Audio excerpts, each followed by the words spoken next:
Hi SB lovers, welcome back again with me Mr. Yusuf from SBI Course. Ketemu lagi dengan saya Mr. Yusuf dan kali ini saya akan berbagi tips bagaimana cara menyelesaikan soal TOEFL ya, bagian to infinitive dan juga gerund. Oke, langsung saja pada contoh yang pertama. She acknowledge blank assistance. Pilihannya di situ ada receive, ada receiving, ada to receive dan juga ada receive. Oke, seperti biasa di situ kita cari dulu subjeknya dan juga kata kerjanya atau verbnya ya. Oke, she itu merupakan subjek dari kalimat itu dan acknowledge itu merupakan verb atau kata kerja. Oke, untuk tipsnya di situ adalah perhatikan kata kerja acknowledge ya. Acknowledge itu adalah kata kerja yang selalu diikuti oleh bentuk gerund. Jadi seperti itu.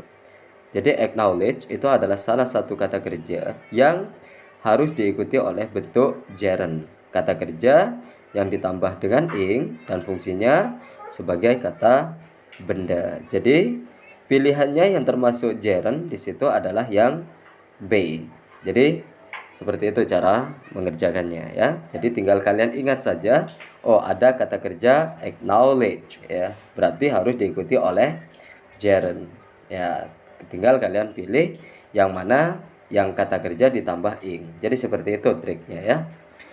Berikutnya untuk contoh soal yang kedua, why didn't they warn me blank the heat? Pilihannya ada turn down, ada turning down, ada ada to turn down, ada turn down. Oke, di situ kita harus bisa menemukan subjek kalimat itu. Subjek kalimat itu adalah they, yaitu mereka ya. Sedangkan kata kerjanya kalimat tersebut adalah warn, ya, yang artinya melarang. Nah, sama seperti soal sebelumnya, warn itu adalah salah satu kata kerja yang selalu atau yang harus diikuti oleh indirect object dan juga infinitive. Jadi seperti itu. Oke, di situ selalu diikuti oleh indirect object. Makanya pertanyaannya, why didn't they warn me? Me di situ sebagai indirect object atau objek tidak langsung. Setelah itu, kalian harus bisa menemukan to infinitive pada pilihannya karena alasannya ada kata warn ya. Jadi dari A, B, C dan D yang termasuk to infinitive adalah yang C. Jadi pilihannya adalah yang C. Jadi seperti itu. Oke, kita lanjut di pertanyaan yang ketiga. They cannot force her blank her source. Pilihannya ada refill, ada refilling, ada to refill, ada refills. Oke, di situ perhatikan subjeknya. Subjek di situ adalah they, yang artinya mereka. Kemudian kata kerjanya adalah force, ya. Kemudian diikuti oleh her, ya.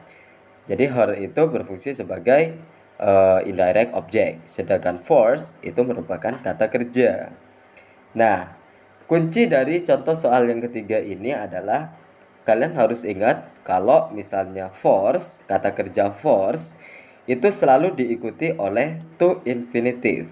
Jadi seperti itu.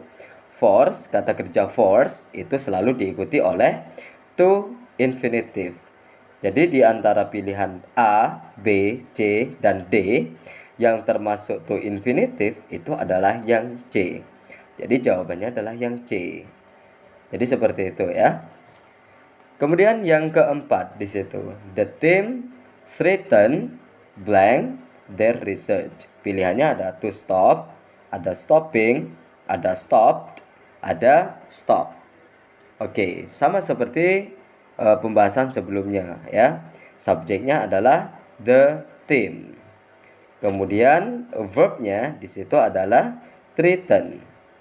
Ya, threaten yang artinya mengancam. Jadi seperti itu. Oke, jadi tipsnya adalah kata kerja threaten itu selalu diikuti oleh bentuk to infinitive. Jadi seperti itu. Jadi threaten itu selalu diikuti oleh to infinitive.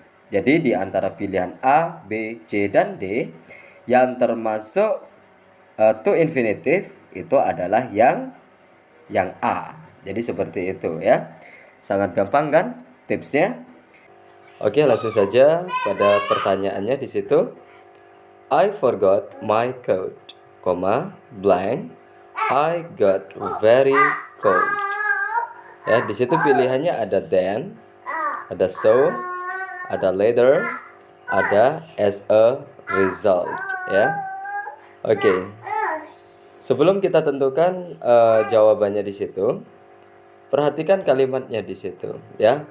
Ciri-ciri kalimat yang bentuknya seperti itu terdiri dari dua kalimat ya, dua subjek dan dua verb.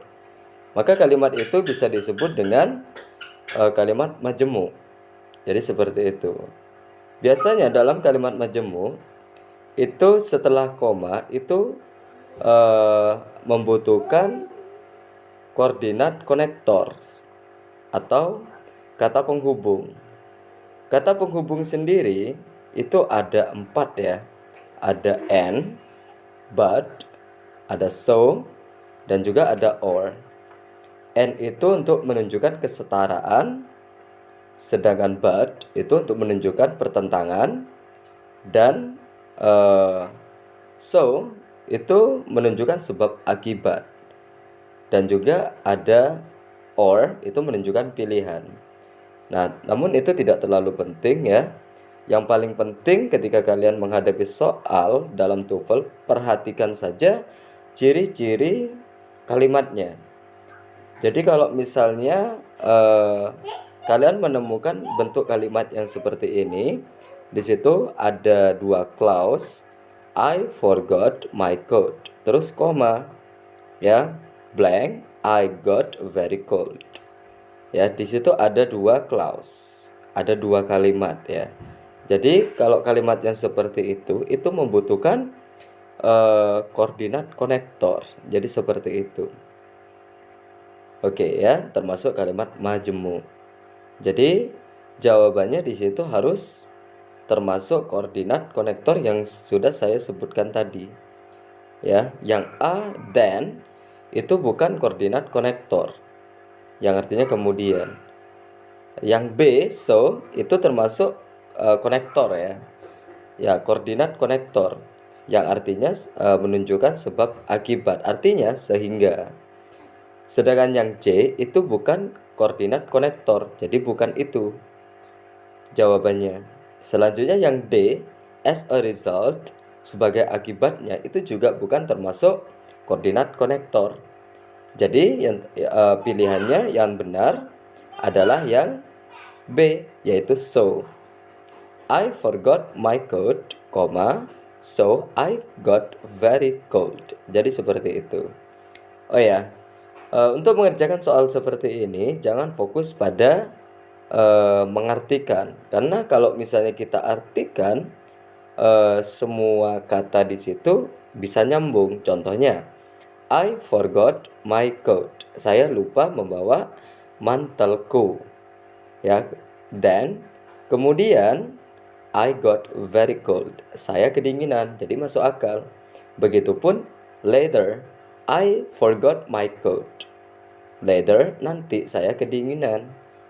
Begitupun dengan D as a result, sebagai akibatnya. Saya lupa mantelku, sehingga sebagai akibatnya saya kedinginan. Jadi kalau kalian mengerjakan soal yang seperti ini, jangan mengartikan, fokus saja pada ciri-ciri kalimatnya. Jadi kalau misalnya ada dua subjek, kemudian ada dua verb, itu termasuk kalimat majemuk. Yang jelas di situ membutuhkan koordinat konektor. Ingat, koordinat konektor itu ada 4. Ada and, dan, but, tetapi, or, ya, menunjukkan pilihan atau artinya, dan so, sehingga. Jadi seperti itu. Langsung saja pada pertanyaannya di situ. The child blank playing in the yard. Ya, pilihannya di situ ada now, ada is, ada he, ada was. Oke, jika kalian fokus pada soal TOEFL, khususnya bagian structure, yang dikatakan kalimat itu harus memiliki subjek dan juga harus memiliki verb. Jadi langkah pertama di situ, cara yang paling tepat adalah temukan subjek kalimat itu. Kemudian temukan kata kerjanya. Jadi seperti itu. Oke. Kalimatnya di situ sudah memiliki subjek ya, the child, yaitu anak. Ya, itu adalah subjek kalimat itu sendiri ya. Oke, kemudian jika kita perhatikan setelah kata the child itu kosong ya. Kemudian di belakangnya ada playing, verb ing atau present participle.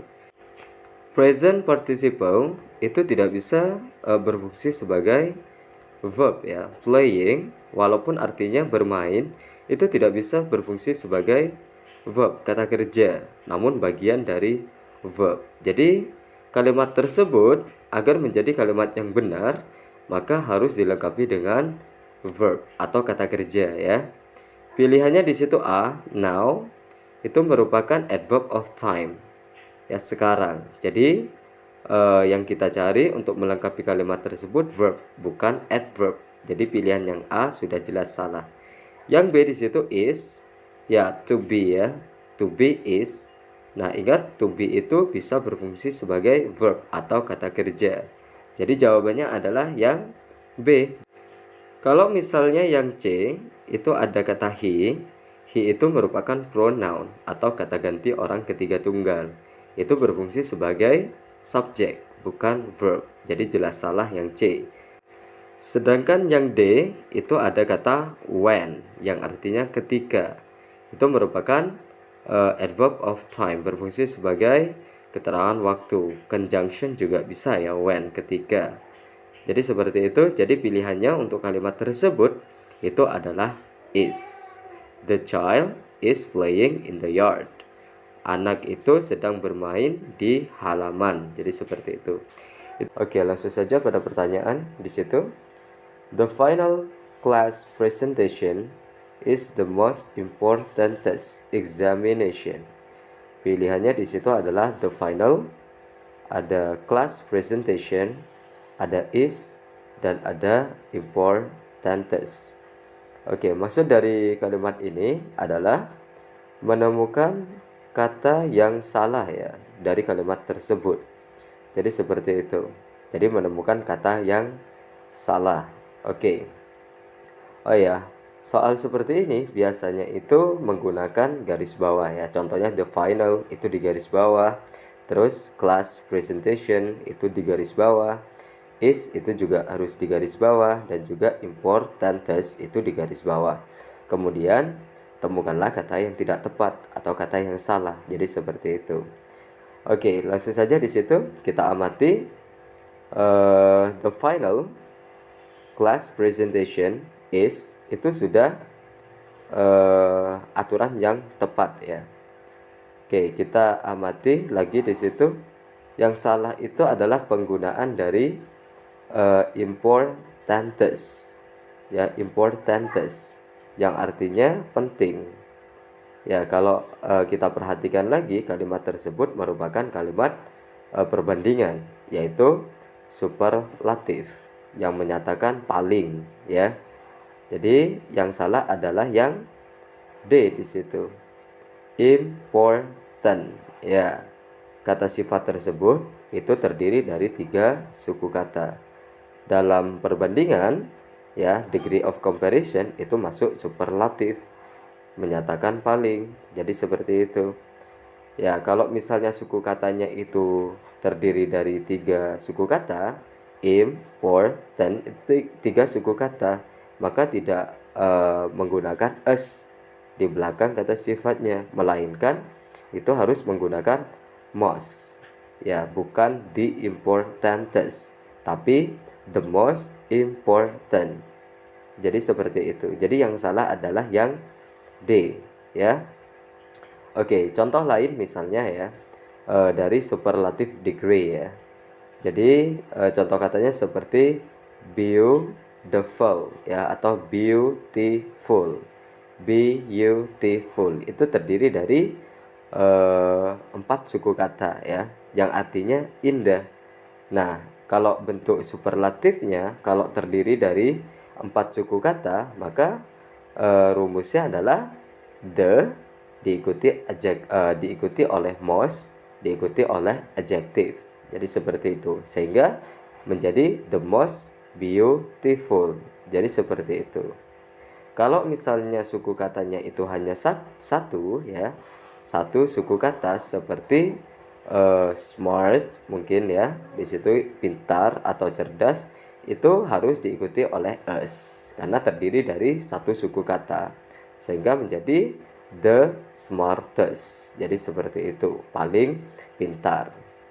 Oke, itulah penjelasan dari saya tentang salah satu soal TOEFL, yaitu bagian structure, khususnya di degree of comparison, yaitu superlatif, perbandingan yang menyatakan paling ya.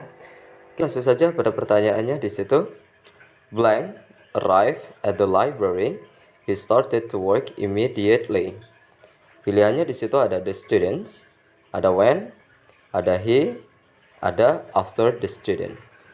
Oke, seperti biasa di situ kita amati terlebih dahulu kalimatnya, apakah kalimat itu merupakan kalimat tunggal atau kalimat majemuk bertingkat. Jadi seperti itu. Kalau kalimat tunggal itu hanya memiliki satu subjek, satu verb. Ya, kalau kalimat majemuk itu pasti memiliki subjek, dua subjek, dua verb, kemudian ditambah lagi satu yaitu dengan konektornya atau penghubungnya. Jadi seperti itu. Oke, langsung saja di situ kita amati ya. Di situ ada kata arrive. Arrive itu merupakan verb ya. Jadi arrive itu merupakan verb. Kemudian he di situ merupakan subjek. Kemudian di situ ada started ya, itu merupakan verb. Setelah kita amati, kalimat tersebut hanya memiliki dua verb, satu subjek. Ya, sedangkan kita tahu kalimat itu adalah kalimat majemuk, di mana di situ subjeknya harus ada dua, kemudian ditambah lagi dengan satu konektor atau penghubung. Jadi seperti itu. Jadi yang harus kita cari adalah subjek dan juga konektor pada pilihannya ya.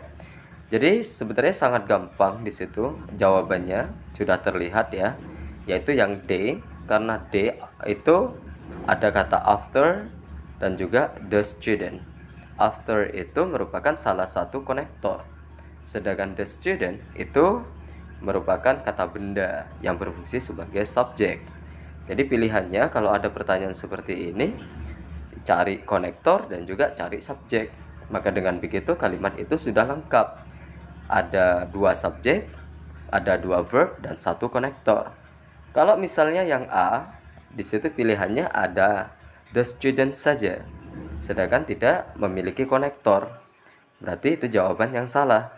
Sedangkan pilihan B itu when, itu hanya konektor, sedangkan tidak ada subjek di situ. Jadi jelas salah karena kalimat itu membutuhkan konektor dan subjek.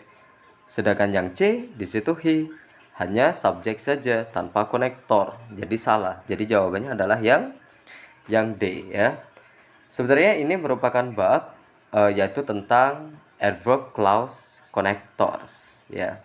Apa saja yang termasuk adverb clause connectors di situ? Oke, berikut sudah saya berikan di situ contoh adverb clause connectorsnya ya. Oke, yang pertama ada because, ada after, before, when, until, since, although, even though, while, if, whether, dan yang terakhir as. Itu merupakan adverb clause connectors yang harus kalian ingat ya. Oke, itu saja yang bisa saya jelaskan ya di video ini. Mudah-mudahan bermanfaat bagi kalian yang sedang mempelajari bahasa Inggris, khususnya TOEFL. Oke, I think it's enough here, and the last I say goodbye.